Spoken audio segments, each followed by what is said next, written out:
Classic scenes from the much-loved sitcom I Love Lucy are timeless, but what if we told you there's more to these iconic scenes than what meets the eyes? That's right, even the most polished productions have their share of bloopers and behind-the-scenes hiccups. Facts First presents This Scene Wasn't Edited. Look closer at the I Love Lucy blooper.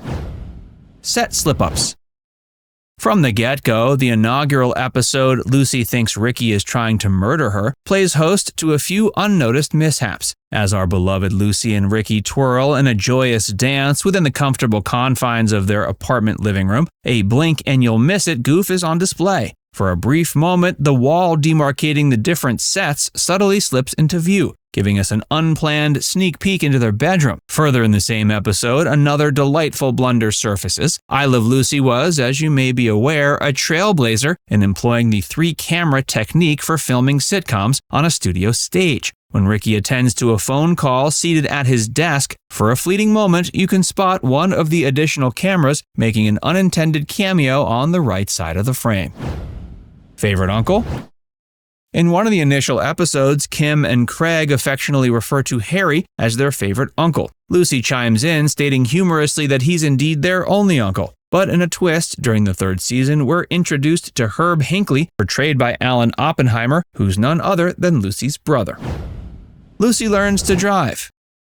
Have you ever pondered about how those massive vintage automobiles were maneuvered within the confines of a closed set? The truth is they weren't driven, but pulled along using cables. In this particular episode, Ethel anticipates Ricky's arrival by car. As his vehicle finally makes an appearance, a slender black cable subtly betrays the illusion. It can be seen laboriously dragging the automobile into the scene. The black wire oscillates wildly under the weight of the hefty car that it's tasked to tow.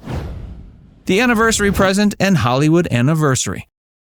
It seems Ricky might be due for a bit of leniency. In the amusingly named Hollywood anniversary, Ricky faces a comedic lapse of memory over the date he and Lucy exchanged vows. In his pursuit to jog his memory, Ricky reaches out to the records office in Connecticut, which promptly wires him the details. The Ricardos' nuptials took place on the 7th. However, a rewind back a few seasons reveals Lucy commemorating their anniversary on a kitchen calendar. The date she circled, the 19th. Long commute.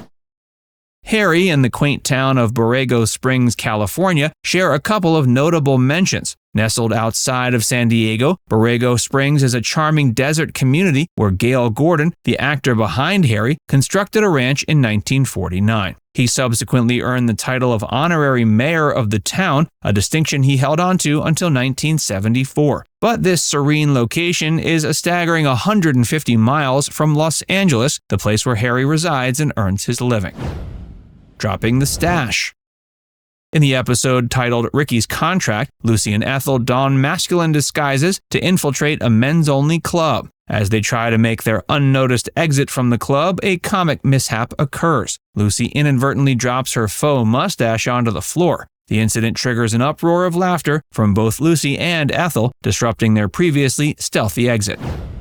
The Ricardos change apartments and the French Revue.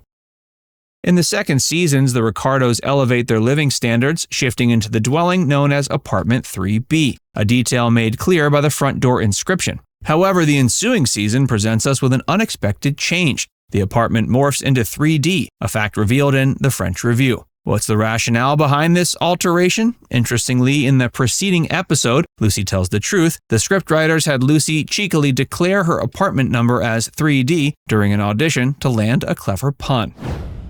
Watch where you're flailing. In the episode titled The Passports, Lucy and Ethel attempt to covertly board a ship bound for Paris, but their plans go awry when they find themselves lodged in a ship's porthole. In one particularly amusing take, Vivian Vance, the actress behind Ethel, inadvertently lands a kick on Lucille Ball's face while trying to extricate herself from the porthole. Sleeping with the fishes.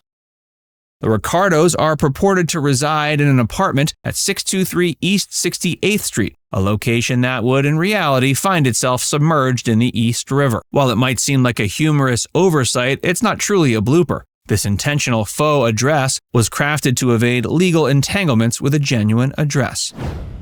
Hollywood at last. In this episode, involving the Lucy gang's escapades in Los Angeles, both couples seem to thoroughly enjoy their getaway at the so-called Beverly Palms Hotel. But a keen observer might spot an amusing inconsistency. As they cruise into the hotel's driveway in Ricky's stylish convertible, the actual moniker of the establishment is on full display outdoors. It's the Beverly Carlton Hotel. That's not his name. Throughout an entire season, an amusing discrepancy appears in the closing credits. Wilbur Hatch is credited with leading the Desi Arnaz Orchestra, but they've presented the spelling of Desi Arnaz incorrectly, spelling Desi with a very conspicuous and highly inaccurate Z. A room with a view. In the layout of the Ricardos' second apartment, an architectural anomaly presents itself. The presence of a window beside their bedroom door appears illogical, given that it opens into a hallway rather than to the outdoors. Ricky's screen test. In classic Lucy fashion, she unintentionally sabotages Ricky's crucial screen test. Tasked merely with showing the back of her head, the fame-hungry Lucy can't resist the urge to rotate towards the camera. The increasingly exasperated director quips whether her head functions like a revolving lighthouse. For the particularly observant viewer, there's an interesting sight in the backdrop when the director chastises Lucy. The recognizable set of the Ricardos' kitchen subtly peeks into frame. Ethel Who? Across different episodes, Ethel's middle name seems to enjoy an intriguing fluidity. She's been addressed variously as Ethel Roberta, Ethel Louise, and even Ethel May. Musical mishaps. While Lucy's consistent display of less than stellar talent forms a steady backdrop, Ethel's musical prowess on the piano seems to fluctuate wildly. On one occasion, she masterfully performs Sweet Sue and a selection of other tunes as a harmonious accompaniment to the group's singing. Yet, in stark contrast, there are episodes where Lucy's attempts to establish a band are hampered by Ethel's apparent incompetence on the same instrument, showcasing a hopelessly unskilled side to her musicianship. Lucy raises chickens.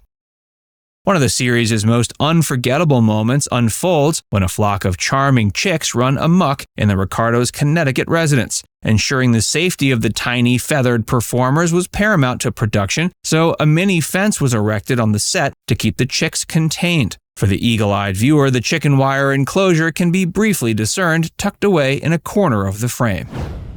May we introduce the charismatic game show host who makes several different appearances seems to oscillate between two subtly different names. Sometimes he's introduced as Freddie Fillmore with a Y, other times as Freddie Fillmore with an I-E.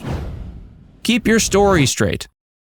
In the episode The Business Manager, Lucy and Ethel put on a charade of being Ricky and Fred's talent managers. There's a hilarious moment where Lucy, while engaged in a phone conversation with an actual talent agent, slips up and blurts out her own name instead of Ethel's, whom she's impersonating. The gaffe is so amusing, it sent the entire cast and crew into fits of uncontrollable laughter. Courtroom Debacle. In the episode aptly named The Courtroom, Lucy finds herself on stand for a traffic offense, with her own husband serving as the opposition in court. There's a memorable scene where Lucy is unable to stifle her laughter, repeatedly hiding her mirth behind her hands. Desi, embodying the character Ricky, showcases his quick thinking by improvising to steer the scene back to its intended course. Now it's time to hear from you. What's your favorite episode of I Love Lucy? Let us know in the comments section below.